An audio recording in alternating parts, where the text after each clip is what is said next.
Ambassador to the US, Joe Hockey, got in trouble this week for liking a tweet that called the Prime Minister a cranky prick. Hockey quickly blamed hackers for accessing his Twitter account illegally, although he did not expressly reject the sentiment the hackers endorsed on his behalf.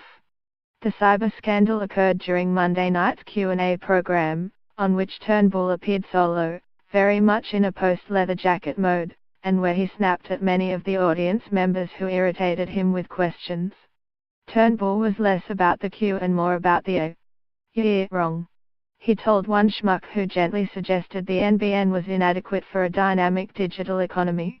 And to the Aboriginal woman who questioned Turnbull's rejection of a referendum on an Indigenous advisory body to Parliament, he explained why he knew more on this topic than she did, as someone who has had some experience in how easy it is to change the Australian Constitution. He began. Unusually for political rhetoric, this answer had the inverse effect of proving the point of his challenger, as opposed to his own. The Prime Minister did seem a little ill of temper, although I am far from endorsing the wording of the tweet, especially as no Russian cyberbots have recently accessed my computer. The tweet, from noted economist, and former advisor to Prime Minister Julia Gillard, Stephen Cowcolas, read in full, Turnbull, wow. Showing what a cranky prick everyone who has worked with him says he is #Carter. Sometime later Hocker's account liked the statement. Everyone jumped on him, in a sort of group cyber snigger, and Hockey, back in the driver's seat of his account, tweeted, "Don't get too excited. It looks like I have been hacked. AFP now investigating." Later in the week the AFP issued a statement saying it had been contacted by Hockey about alleged unauthorized access of his Twitter account, but as it had received a formal referral, it was not investigating.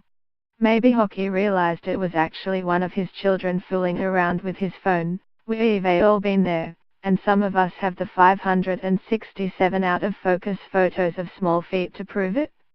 Likely Hockey will drop it to let the AFP pursue more important matters. A few weeks ago it was Christopher Pye who drew titters when his account liked a sexually explicit video on the account XXXPornGay, which is self-explanatory. Pye said he had been hacked.